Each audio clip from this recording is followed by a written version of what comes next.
Assalamualaikum warahmatullahi wabarakatuh. Perkenalkan, nama saya Nurul Aulia Dewi. Saya dari kelas 1A Program Studi D3 Administrasi Logistik, Universitas Logistik dan Bisnis Internasional. Di sini saya akan menyampaikan materi mengenai PPh pasal 22 sebagai bentuk tugas mata kuliah perpajakan. Selamat menyaksikan.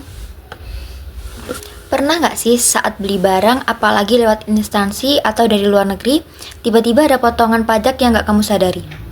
Nah, itu bisa jadi PPh pasal 22. Pajak ini memang tidak sepopuler PPh 21 atau PPN, namun cukup sering dikenakan terutama pada transaksi-transaksi besar. Nah, di video ini saya akan membahas mengenai apa itu PPh 22, siapa yang dikenakan, berapa tarifnya, yang akan membuat kita lebih paham. PPh pasal 22 adalah pajak penghasilan yang dipungut di muka saat terjadi transaksi tertentu, biasanya saat pembelian barang oleh instansi pemerintah atau kegiatan impor. Dasar hukumnya ada pada Undang-Undang Pajak Penghasilan Nomor 7 Tahun 1983 yang sudah beberapa kali diubah, terakhir melalui Undang-Undang Nomor 7 Tahun 2021 tentang Harmonisasi Peraturan Perpajakan atau UU HPP. Tujuan pemungutan ini sebenarnya sederhana, supaya negara bisa mengamankan penerimaan pajak lebih awal, bahkan sebelum penghasilan finalnya dilaporkan di SPT.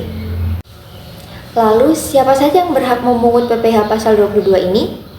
Bukan hanya kantor pajak, tetapi ada beberapa pihak lain yang secara resmi ditunjuk untuk memungut, antara lain Direktorat Jenderal Bea dan Cukai saat terjadi impor, bendahara pemerintah ketika membeli barang, BUMN seperti Pertamina, PLN, dan lain-lain, agen pemegang merek, misalnya distributor mobil, bahkan sekarang marketplace pengadaan pemerintah juga bisa memungut PPh pasal 22.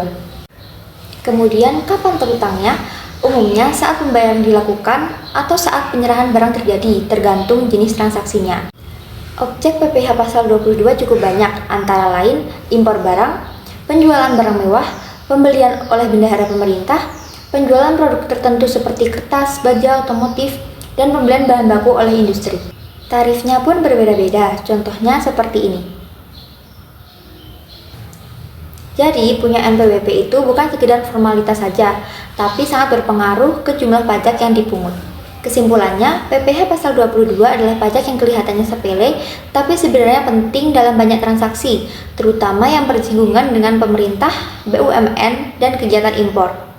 Dengan mengetahui jenis transaksi, tarif, dan cara penghitungannya, kita bisa memastikan kewajiban perpajakan berjalan dengan benar dan tidak menimbulkan masalah di kemudian hari.